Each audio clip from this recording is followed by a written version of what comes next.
ഇന്നത്തെ വീഡിയോയിലൂടെ നമുക്ക് 10,000 രൂപയുടെ 3 വ്യത്യസ്ത ETF പോർട്ട്ഫോളിയോസ് പരിചയപ്പെടാം. വീഡിയോയിലേക്ക് പോകുന്നതിന് മുമ്പ് വീഡിയോ ലൈക്ക് ചെയ്ത് സപ്പോർട്ട് ചെയ്യുക. ഫണ്ട്സിന്റെ പേരുകൾ മറന്നു പോകാതിരിക്കാൻ വീഡിയോ സേവ് ചെയ്ത് വെച്ചേക്ക്. 10,000-ൽ നിന്ന് 3,000 രൂപ ഏതെങ്കിലും ഒരു നിഫ്റ്റി 50 ETF-ൽ ഇൻവെസ്റ്റ് ചെയ്യാം. 2,500 രൂപ ഗവൺമെന്റ് ബോണ്ടിൽ, അടുത്ത 2,500 ഗോൾഡ് ETF-ൽ ഇൻവെസ്റ്റ് ചെയ്യാം. ബാക്കി വരുന്ന 2,000 നിഫ്റ്റി നെക്സ്റ്റ് 50 ETF. ഇതിൽ ഗോൾഡും ഇക്വിറ്റിയും ബോണ്ടൊക്കെ മിക്സ് ആയതിനാൽ തന്നെ നഷ്ടസാധ്യത കുറവായിരിക്കും, സ്റ്റേബിൾ റിട്ടേൺ ആയിരിക്കും, അതുപോലെ തന്നെ സേഫ് ഇൻവെസ്റ്റേഴ്സിന് ബെസ്റ്റ് ആണ്.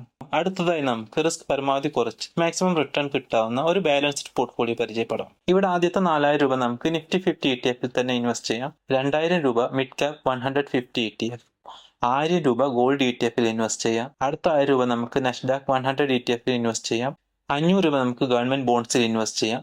ബാക്കി വരുന്ന 1,500 നമുക്ക് ഒരു ഫ്ലെക്സി ക്യാപ് ഫണ്ടിൽ ഇൻവെസ്റ്റ് ചെയ്യാം. ലോങ് ടേമിൽ കുറച്ച് റിസ്ക് എടുത്ത് കൂടുതൽ റിട്ടേൺ ആഗ്രഹിക്കുന്നവർക്ക് വേണ്ടിയുള്ള ഒരു പോർട്ട്ഫോളിയോ ആണിത്.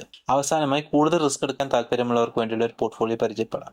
ഇവിടെയും ആദ്യത്തെ 3,500 നമുക്ക് നിഫ്റ്റി 50-ൽ തന്നെ ഇൻവെസ്റ്റ് ചെയ്യാം. അടുത്ത 3,000 മിഡ് ക്യാപ് 150 ETF, 2,000 രൂപ നാസ്ഡാക്ക് 100 ETF, 1,000 നമുക്ക് ഏതെങ്കിലും തീമാറ്റിക് സെക്ടറിൽ ഇൻവെസ്റ്റ് ചെയ്യാം. ബാക്കി വരുന്ന 500 ഗോൾഡിൽ ഇൻവെസ്റ്റ് ചെയ്യാം. ഇതിൽ കുറച്ച് റിസ്ക് കൂടുതലാണ്, എന്നാലും യങ് ഇൻവെസ്റ്റേഴ്സിന് ബെസ്റ്റ് ആണ്. ഇത്രയുമാണ് ഇന്നത്തെ വീഡിയോ. നിങ്ങൾക്കൊരു ഡിമാറ്റ് ആൻഡ് ട്രേഡിംഗ് അക്കൗണ്ട് ആവശ്യമുണ്ടെങ്കിൽ സ്ക്രീനിൽ കാണുന്ന വാട്സാപ്പ് നമ്പർ എന്നെ കോൺടാക്ട് ചെയ്യാവുന്നതാണ്.